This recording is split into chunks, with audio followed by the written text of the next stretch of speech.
సూర్యదేవా అమేయ ప్రభావ దయా దివ్య పాశ అనంత ప్రకాశ నమో సూర్యదేవా అమేయ ప్రభావ. ఆయనయే సృష్టికర్త. ఎందుచేత అంటే ఒక మామిడి టెంక, ఓ సీతాఫలం గింజ, ఓ సపోటా గింజ భూమిలో పడిపోయి ఉన్నాయనుకోండి, ఏది ఏది అన్నది తెలియదు. కానీ అదే వర్ష బిందువు తగలగాని అందులోంచి అంకురం పైకొస్తుంది. పైకొచ్చి ఇది సీతాఫలం చెట్టు, ఇది మామిడి చెట్టు, ఇది సపోటా చెట్టు అని తెలుస్తుంది. నామరూపాత్మకమైనటువంటి ప్రపంచము పరిఢవిల్లేది దేనివల్ల అంటే వర్ష బిందువు యొక్క స్పర్శ చేత. ఆ వర్ష బిందువు లేకపోతే అసలు ఉత్పత్తి లేదు. కాబట్టి బహోపకారం చేసేటటువంటి సృష్టికర్త ఆయనే, స్థితికర్త ఆయనే, ప్రళయకర్త ఆయనే. 300 కిరణముల చేత మంచుని సృష్టిస్తాడు. ఎందుకు మంచుని సృష్టించడము అంటే ఆ మంచు ఏర్పడినటువంటి కాలంలో ఋతువు మారుతుంది. శరదృతువు, హేమంత ఋతువు వస్తాయి.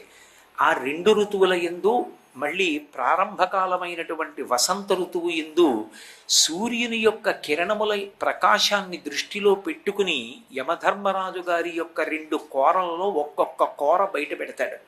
వసంత ఋతువులో ఒక కోర పైకి వస్తుంది, శరదృతువులో ఒక కోర పైకి వస్తుంది. ఈ 2 కోరలు పైకి వచ్చినటువంటి సమయంలో విశేషమైనటువంటి జననష్టం జరుగుతుంది. యథార్థానికి అలా జననష్టం జరగనటువంటి పరమ భద్రతతో కూడుకున్న కాలం ఇది అంటే గ్రీష్మ ఋతువు.